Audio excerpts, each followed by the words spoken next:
വർഗീയതയെ അതിനിശ്ചിതമായിട്ട് എതിർത്തുകൊണ്ടാണ് നിലമ്പൂർ നിയോജകമണ്ഡലത്തിലെ ഉപതെരഞ്ഞെടുപ്പിൻ്റെ ഭാഗമായിട്ട് ആദ്യാവസാനം വരെ ഞങ്ങളെല്ലാവരും നിലപാട് സ്വീകരിച്ച് മുമ്പോട്ടേക്ക് പോയത്. രണ്ടാമത്തെ കാര്യം കേരളത്തിൻ്റെ വികസനവുമായിട്ട് ബന്ധപ്പെട്ട പ്രശ്നം. അത് രണ്ടാമതായി ഞങ്ങൾ ഉയർത്തിയ ഏറ്റവും പ്രധാനപ്പെട്ട കാര്യമാണ്.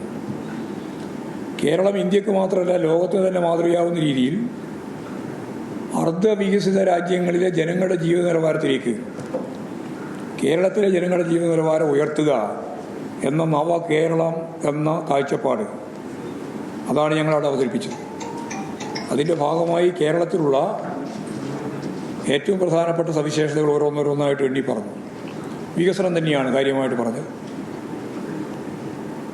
വികസനം എന്ന പദം പോലും UDFകാർക്ക് അവിടെ ഉപയോഗിക്കാനേ പറ്റിയിട്ടില്ല.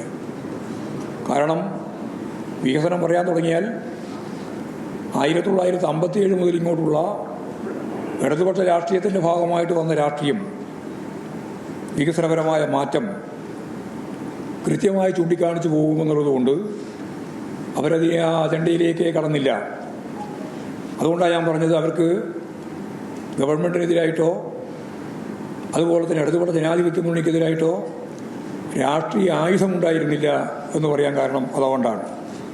കേരളത്തിലെ അടിസ്ഥാനപരമായ മാറ്റങ്ങൾ വിദ്യാഭ്യാസ മേഖല, ആരോഗ്യ മേഖല, തൊഴിൽ നൽകുന്നതിന് വേണ്ടിയുള്ള പുതിയ KDISCിൻ്റെ ഉൾപ്പെടെയുള്ള വിജ്ഞാന കേരളത്തിൻ്റെ ഭാഗമായിട്ടുള്ള പദ്ധതി, അതേപോലെ തന്നെ ഏറ്റവും ശ്രദ്ധേയമായ രീതിയിൽ നടപ്പിലാക്കിയിട്ടുള്ള ലൈഫ് പദ്ധതി, അതിദാരിദ്ര്യം അവസാനിക്കുന്ന ഇന്ത്യയിലെ ആദ്യത്തെ സംസ്ഥാനമായിട്ട് കേരളം മാറുന്ന പ്രശ്നം ഉൾപ്പെടെ എല്ലാ കാര്യങ്ങളും വികസനത്തിൻ്റെ ഭാഗമായിട്ട് നാഷണൽ ഹൈവേ, അതുപോലെ തന്നെ മലയോര ഹൈവേ, തീരദേശ ഹൈവേ, വ്യാവസായിക മേഖലയിൽ വന്ന മാറ്റം, 3,50,000-ഓളം വരുന്ന സംരംഭങ്ങൾ രജിസ്റ്റർ ചെയ്യപ്പെട്ടതും അതിൻ്റെ പ്രവർത്തനത്തിലൂടെ 7 ലക്ഷത്തിലധികം ആൾക്ക് ജോലി ലഭിച്ചത്, PSC മുഖേന കിട്ടിയ ജോലിയുടെ എണ്ണം ഇന്ത്യയിൽ ഏറ്റവും കൂടുതൽ ജോലി ലഭിച്ചത് അത് പകുതിയിലധികം കേരളത്തിലാണ് എന്ന കാര്യം ഉൾപ്പെടെ എല്ലാ കാര്യങ്ങളും ഞാനതിൻ്റെ ഓരോരോ വിശദീകരണത്തിലേക്ക് കാർഷിക മേഖല, പട്ടയത്തിൻ്റെ പ്രശ്നം ഉൾപ്പെടെ എല്ലാം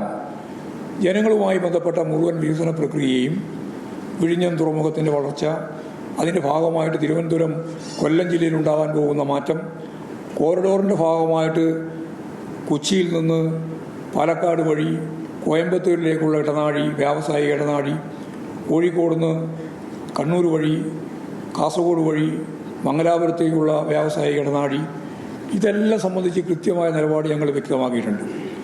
മൂലധന നിക്ഷേപത്തിൻ്റെ ഭാഗമായിട്ട് നമുക്കറിയുന്ന പോലെ കിഫ്ബി പദ്ധതിയുമായിട്ട് ബന്ധപ്പെട്ട് 90,000 കോടിയുടെ പശ്ചാത്തല സൗകര്യ വികസനം, വ്യാവസായിക മേഖലയിൽ ഇടപെടാൻ വേണ്ടി ഇപ്പോഴും വളരെ ശക്തിയായിട്ട് സാധിക്കുന്ന ഏതാണ്ട് ഇൻവെസ്റ്റ്മെൻറ്റ് മീറ്റിൻ്റെ ഭാഗമായിട്ടും തുടർന്നു വന്ന 2 ലക്ഷം കോടി ഉറുപ്പികയുടെ നിക്ഷേപിക്കാനുള്ള സന്നദ്ധത, ഇതെല്ലാം ചേർത്തുകൊണ്ട് തൊഴിലില്ലായ്മ ഉൾപ്പെടെയുള്ള പ്രശ്നങ്ങൾക്ക് പരിഹാരം കാണുന്നതിന് വേണ്ടിയുള്ള ഒരു പുതിയ കേരളം, അതാണ് നവകേരളം.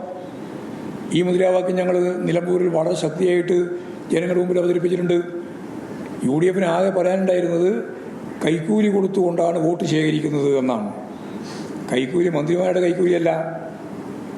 മുമ്പ് അതായിരുന്നല്ലോ സാധാരണ ചർച്ച.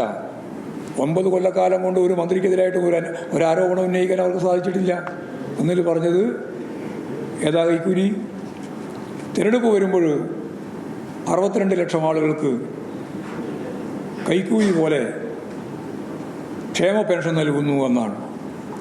ക്ഷേമ പെൻഷൻ കൈക്കൂലിയാണെന്ന് പറഞ്ഞ കോൺഗ്രസിൻ്റെ രാഷ്ട്രീയ പാപ്പരത്വത്തെ സംബന്ധിച്ച് എന്താ പറയുക?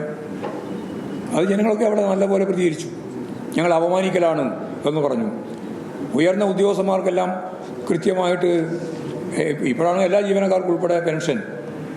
പാവപ്പെട്ട അധ്വാനിച്ച പഴയ കാലം 10-60 വയസ്സ് വരെ അധ്വാനിച്ച പാവപ്പെട്ട മനുഷ്യനും ക്ഷേമ പെൻഷൻ്റെ ഭാഗമായിട്ട് 1,600 രൂപ ഈ കേരളത്തിൽ ഇടതുപക്ഷ ജനാധിപത്യങ്ങളുടെ ഭാഗമായിട്ട് നൽകുമ്പോൾ അത് കൈക്കൂലിയാണ് എന്ന അധിക്ഷേപിക്കുന്ന നിലയിലേക്ക് അവരെത്തി.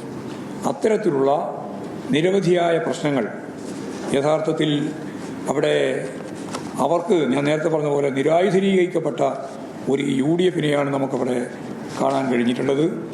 അപ്പോൾ 2 മുദ്രാവാക്യം കേന്ദ്രീകരിച്ചുകൊണ്ട് തന്നെയാണ് ഉപതെരഞ്ഞെടുപ്പിനെ നേരിട്ടത്.